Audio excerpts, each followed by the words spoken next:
Hello guys, it's Thomas, and today I am playing KSP. Well, actually right now I'm just narrating it, but... So, I'm going to go and show you guys the new thing at the island.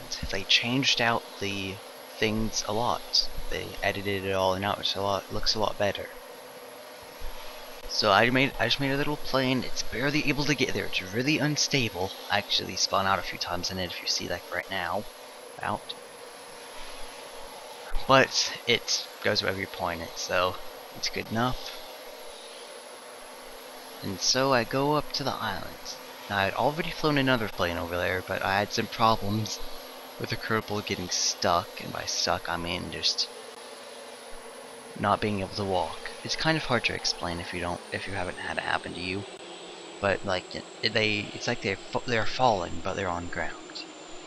Now, I didn't know how to fix it until I actually found out later in this episode, which is just to put on time accelerator and then stop it. But since I used him anyway, I just jumped up on top of him and got him up there and did other things, which you'll see in about a minute.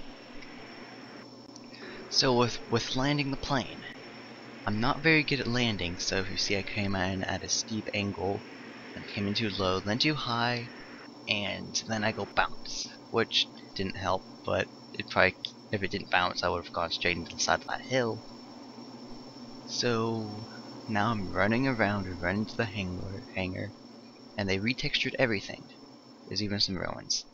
And the command pod is still there, along with, broken parts of the building. Especially the tower, that's really broken. But other than that, it's pretty fine. I mean, nothing's, really changed. Except for the little ruins of the buildings and the blinking light at the top, and actually a lot of it actually. So there's the Kerbal that I got up here, and he just fell over. I wasn't able to get him back up. I was trying to get him to jump up on top of it, but it didn't work. So if you see, I planted a flag on the top. It didn't plant. It planted on top of the roof. And there's the lights, just flashing. And there he jumps out. So just run around, hop back in the plane. This is where I had that same problem. It looks like he's trying to fall, but it's not really falling.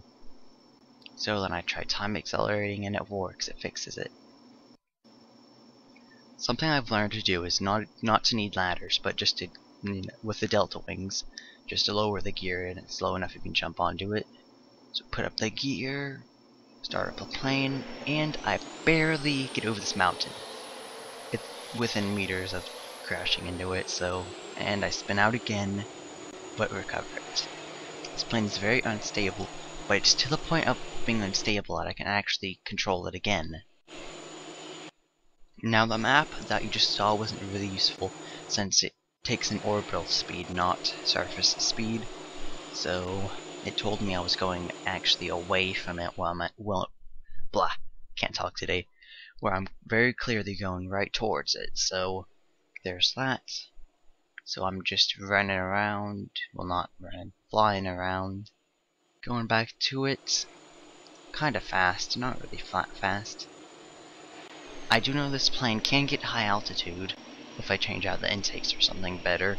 It's not really meant for low altitude. It wants to pitch up, which isn't really good, but it's even worse at that at high altitude, which is why I have the two, I'm so used to calling them SAS units since I haven't played the game much in recent time. But, yeah, whatever those things are called, reaction wings. So, here I come in for a landing, turn off the engine, pitch up too high, and lose the engine in the end. So, just pulling off to the side so it won't delete the ship when I launch a new one, and the command pod falls off. So, that's it. Thank you for watching, leave a like or a favorite, and adios.